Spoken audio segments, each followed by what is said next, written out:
요한복음 2장 12절에서 22절까지입니다. 요한복음 2장 12절에서 22절 말씀까지 우리 한 절씩 서로 교독하십니다. 제가 먼저 보겠습니다.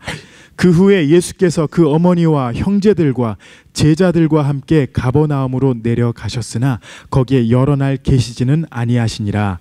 유대인의 유월절이 가까운지라 예수께서 예루살렘으로 올라가셨더니 성전 안에서 소와 양과 비둘기 파는 사람들과 돈 바꾸는 사람들이 앉아 있는 것을 보시고 노끈으로 채찍을 만드사 양이나 소를 다 성전에서 내쫓으시고 돈 바꾸는 사람들의 돈을 쏟으시며 상을 엎으시고 비둘기 파는 사람들에게 이르시되 이것을 여기서 가져가라. 내 아버지의 집으로 장사하는 집을 만들지 말라 하시니 제자들이 성경 말씀에 주의 전을 사모하는 열심히 나를 삼키리라 한 것을 기억하더라. 이에 유대인들이 대답하여 예수께 말하기를 내가 이런 일을 행하니 무슨 표적을 우리에게 보이겠느냐. 예수께서 대답하여 이르시되 너희가 이 성전을 헐라 내가 사흘 동안에 일으키리라. 유대인들이 이르되 이 성전은 46년 동안에 지었거늘 내가 3일 동안에 일으키겠느냐 하더라.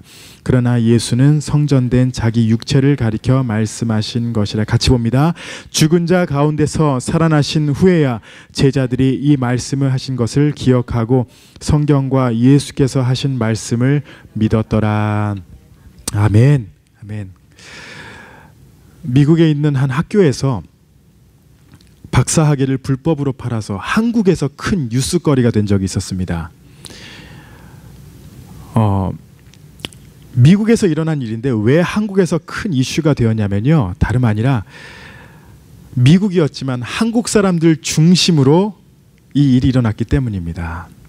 그리고 가슴 아픈 일이지만 이 학교가 다른 학교가 아니라 바로 신학교였습니다.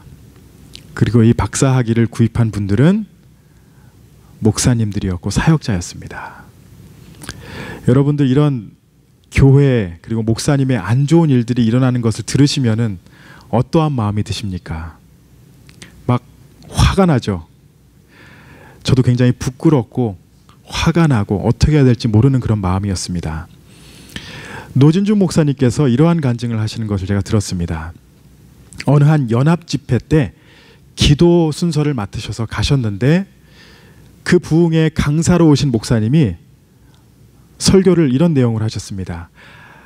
예수를 안 믿는 가족들이 있으면은 어떻게 해야 하는지, 그리고 대학 입시를 앞두고 자녀가 좋은 대학에 가기 위해서는 어떻게 해야 되는지를 그 주제를 놓고 뜨겁게 설교를 하셨어요. 그리고 결론을 내리면서 이런 선포를 하셨습니다. 여러분 가족 중에 그 가정이 예수를 믿고 하나님 앞에 나오길 원하십니까? 자녀가 좋은 대학을 가기 원하세요? 그럼 지금 결단하십시오.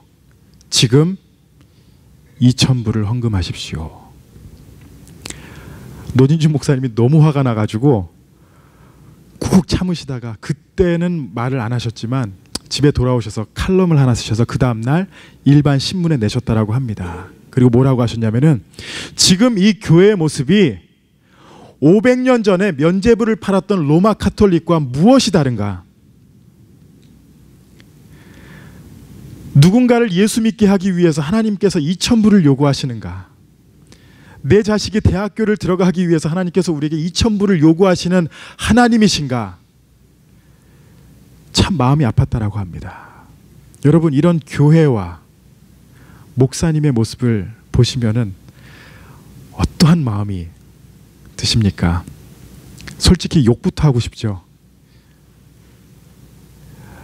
오늘 본문 말씀을 보시면은 요한복음 2장에서는 하나님을 섬기는 사람들과 예루살렘 성전의 타락한 모습을 기록하고 있습니다.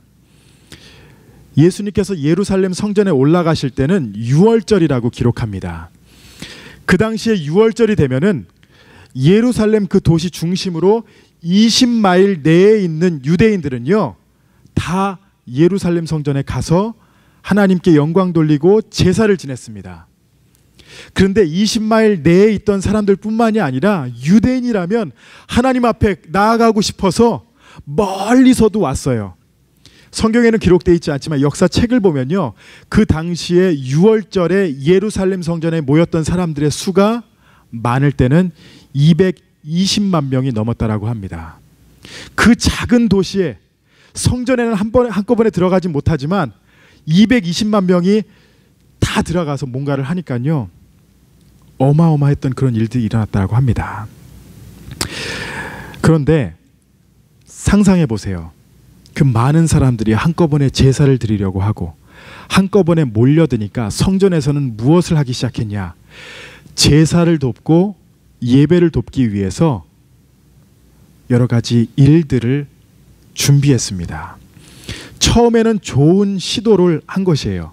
좋은 의도로 이 모든 것을 시작했습니다. 그런데 시간이 지나면서 모든 것이 그냥 비즈니스가 되고 타락한 모습으로 변합니다. 세 가지 일들이 있었어요. 뭐냐면은 처음에는 환전을 합니다. 예루살렘에서만 사용되었던 그 돈이 있었어요. 그런데 밖에서 로마에서도 오고 다른 도시에서 오면은 돈이 달랐어요. 그래서 성전에 들어올 때 그거를 환전해 줍니다. 근데 어떻게 해요? 원래는 1대1인데 그날엔 어떻게 받아요? 2대1, 3대1로 받습니다. 돈을 버는 거예요. 그리고 또 어떤 일이 벌어지냐? 여러분, 20마일 밖에서 동물을 가지고 온다. 하나님 앞에 바칠 제사는요, 흠이 없는 그런 동물로 했었어야 돼요. 흠이 없는 양으로. 근데 오다 보면 어떻게 해요? 며칠 동안 다쳐요.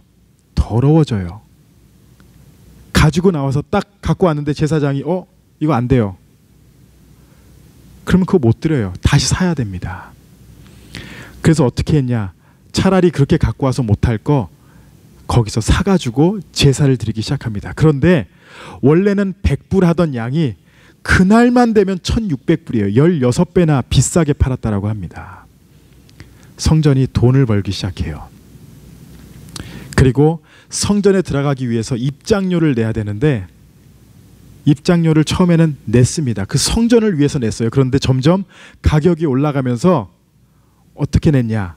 한 사람이 하루 노동해서 버는 그 돈의 2배의 가격을 내야 들어갈 수 있다라고 합니다. 여러분들이 주일에 오실 때 저 앞에서 누가 문 앞에서 여러분 300불입니다. 와서 예배 드리려면 300불. 이건 무슨 디즈니 월드는 아니고 교회에서 그렇게 한다고 생각해 보세요. 그런데 그날에 6월절에 예루살렘 성전에서 그렇게 사람들을 맞이하고 있었습니다. 하나님을 섬긴다는 지도자들이 타락한 가운데 이렇게 성전을 유지하고만 있었어요. 아마 그들 생각에는 이제 하나님도 없었을 것이에요. 예배도 우선이 아니었습니다. 하나님 앞에 온전히 바쳐지는 제사 다 상관없어요. 사람들이 들어오면은 다 돈으로 보였을 것이에요. 얼마나 돈에 마음이 사로잡혀 있었는지 성전은 그들을 향하여 뭐라고 하냐면은 그들은 돈을 사랑하는 사람이다 이렇게 부릅니다.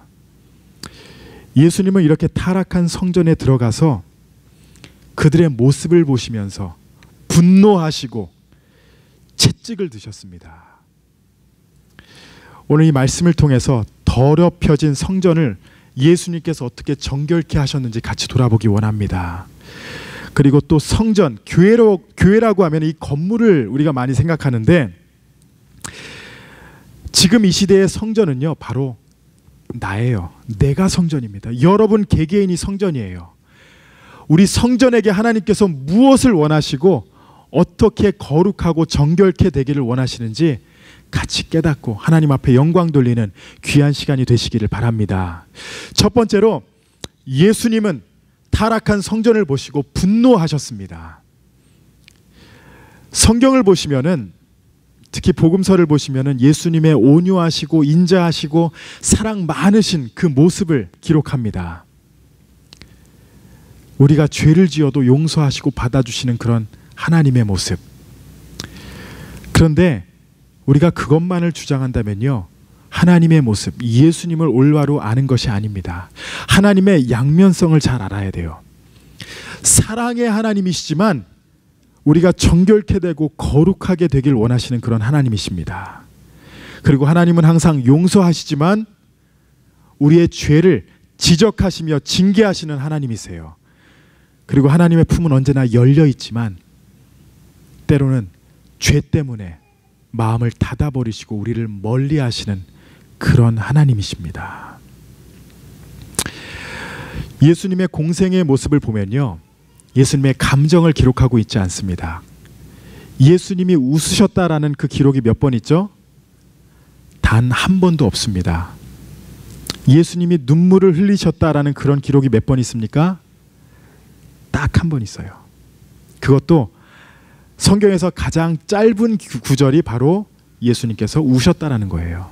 그 외에는 그렇게 예수님의 감정에 대해서 많이 기록하고 있지 않습니다. 그런데 오늘 본문 말씀을 보시면 사도 요한은 예수님께서 분노하셨다라는 것을 자세하게 기록하세요.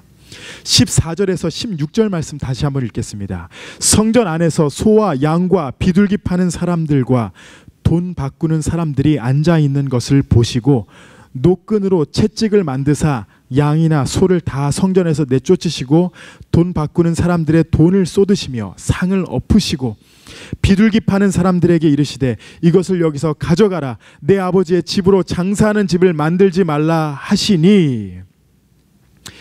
예수님이 분노하셨어요. 제자들도 놀랬을 것입니다. 그런데 예수님께서 이렇게 행하신 이유는 예수님이 성전을 사랑하셨기 때문입니다. 사랑하셨기에 타락한 성전의 모습이 가슴 아팠고 그곳이 거룩하게 되길 원하셨던 것입니다. 여러분, 하나님의 성전은요, 하나님의 성전의 본질은, 교회의 본질은 바로 거룩함이고 순결함입니다. 그것을 유지해야 돼요. 하나님께서는 그걸 원하세요. 교회의 많은 일들을 보면은 사실 처음에는 좋은 의도로 시작합니다. 다 하나님의 영광을 위하여, 교회를 위하여 일을 계획하고 일을 해나갑니다. 그런데 시간이 지나고 나도 모르게 변질되어서 내 욕심만을 채우려고 하고 이상하게 그 일들이 진행될 때가 많습니다. 우리는요, 하나님을 향해 초심을 잃지 않고 내가 하나님 앞에 거룩하게 순결하게 이 모든 것을 감당하는지 돌아봐야 될 줄로 믿습니다. 제가 서론에 말씀드렸던 그 신학교 문제 있잖아요. 들통이 났어요. 뉴스에도 나왔습니다. 목사님들이 얼굴 이렇게 딱 처리돼 가지고 목소리 변질되어서 막 뭐라고 하시는데, 어떤 핑계를 대셨냐면요, 그들이 그렇게 말합니다. 우리가 이렇게 한 것은 바쁜 목사들의 목회를 돕기 위해서 이 일을 한 것뿐입니다. 막 더 화가 나더라고요. 처음에는 그들을 위해서 가르치고 바빠? 미국에 못 와? 그러면은 이거 가서 공부하세요. 그리고 페이퍼만 내세요. 페이퍼 쓸 시간도 없죠? 그러면은 그냥 학비만 내세요. 그러면 박사학위 드리겠습니다. 그리고 열심히 사역하세요. 처음엔 좋은 의도였지만 갈수록 변질되고 타락하고 나도 모르게 더러워집니다. 하나님께서 기뻐하시는 거룩과 순결의 삶을 살아가고 있는지, 성전인 나의 삶이 진정한 이 거룩함을 유지하고 있는지 여러분 한번 돌아보시기 바랍니다. 성전인 나와 그리고 우리 교회가 그 모습을 유지하며 하나님 앞에 영광 돌리시기 바랍니다. 두 번째로요, 분노하셨던 예수님의 거룩한 태도, 그 모습을 우리가 본받아야 될 줄로 믿습니다. 예수님께서 분노하시고 화를 내신 것은 맞은데, 예수님께서 이 일을 진행하실 때 여러분 어떻게 하셨는지 잘 보셔야 합니다. 제가 어저께 자기 전에 쓱 저희 아내한테 이렇게 얘기를 했어요. 예수님께서 성전에서 어떻게 하셨지? 그러니까 딱 이 얘기를 하더라고요. 뒤집어 엎으셨지, 화내셨잖아. 근데 제가 그랬어요. 아니야, 그게 아니야. 어떻게 됐는지는 내가 내일 설교 때 얘기해 줄게. 이렇게 약간 궁금하게 만들고 확 자버렸습니다.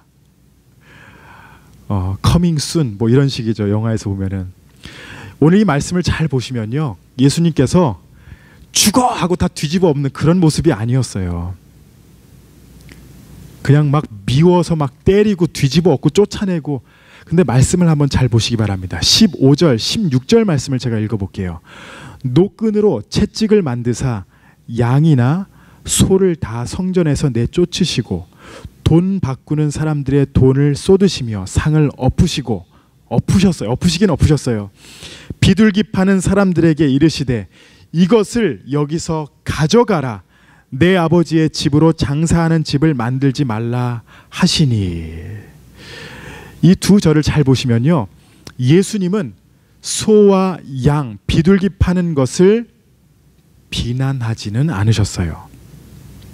그리고 예배를 위해 성전세를 내도록 돈을 바꿔주거나 그 하는 일을 비판하진 않으셨어요. 이 모든 일에 예수님께서 강조하시는 게 뭐였냐면요, 그들의 마음이었습니다.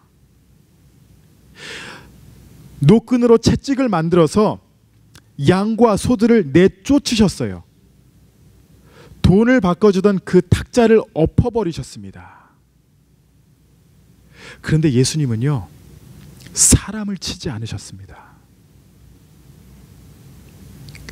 사람을 치지 않으셨어요.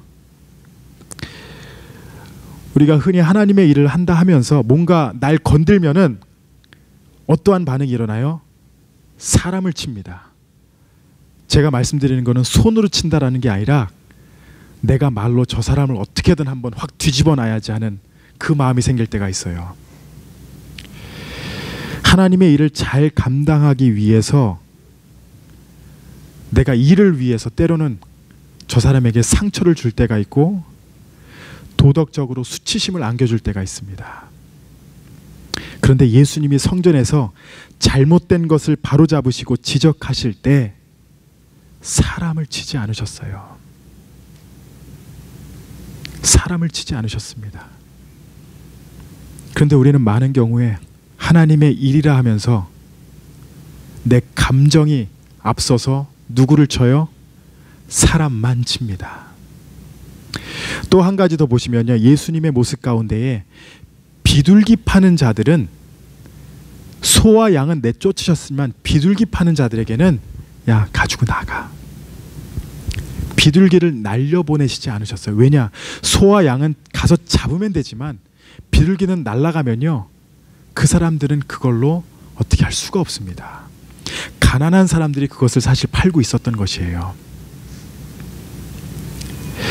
이러한 예수님의 모습을 보면요, 화를 내셨지만 이 모든 일을 신중하게 처리하셨다라는 것을 알 수 있습니다. 교회 일은 감정이 앞서면 안 됩니다. 아무리 저 사람이 날 친 것 같아, 내가 상처받은 것 같아, 그렇지만 우리는요, 감정이 앞서서 분노를 일으키고 다 뒤집어 엎는다. 여러분, 그건 절대 있을 수 없는 일입니다.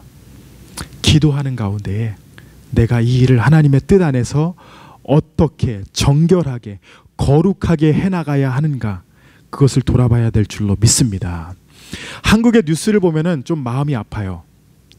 요즘 들어 더 심해지는 게 하나 있습니다. 뭐냐면은 사실인지 알기도 전에 이미 언론에 발표해 한 사람의 삶을 완전히 망가뜨릴 때가 있다는 거예요.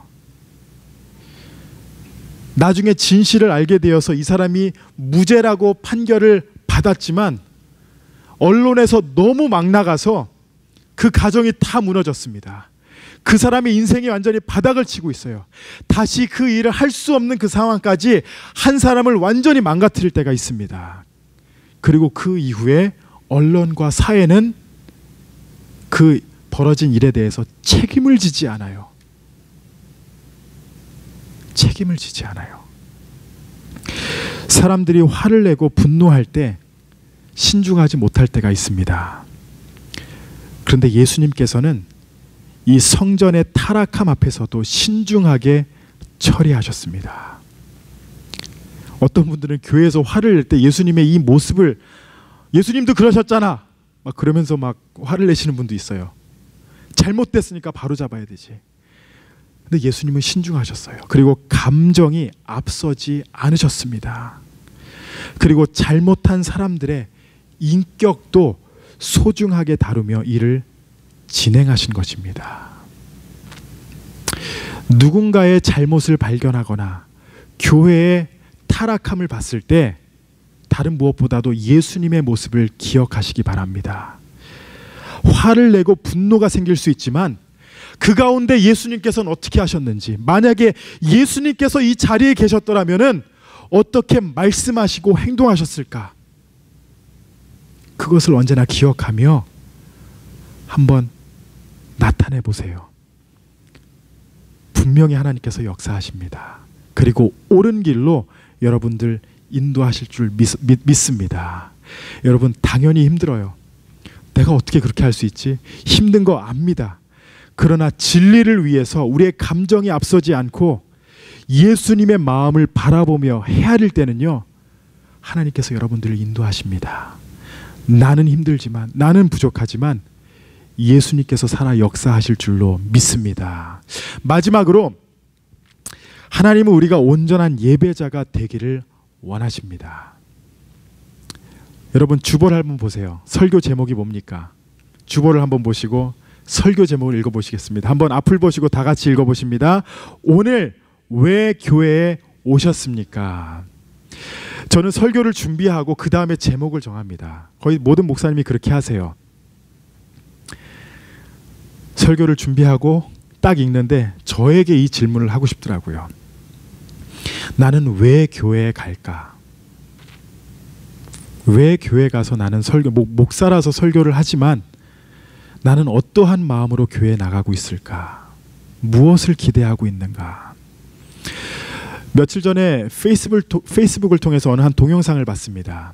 한국의 송태근 목사님이라는 분이 계세요. 지금 3일교회 담임 목사님이십니다. 옛날에 이 목사님이 옥하는 목사님과 한번 대화를 나누신 적이 있는데, 송태근 목사님이 옥하는 목사님에게 이런 질문을 하셨습니다. 목사님은 목회를 하시면서 언제 가장 보람되고 기쁘셨습니까? 사실 목사님들에게 이런 질문을 하면 뻔한 대답이 와요. 어떤 한 성도님이 회개하고 하나님을 깊이 만났을 때, 교회가 부흥할 때, 어떠한 열매가 맺어졌을 때 목사님들이 이렇게 대답하십니다. 그런데 옥하는 목사님이 이렇게 대답하세요. 내가 언제 보람되냐면은, 언제 가장 기쁘냐면은, 나라는 죄인이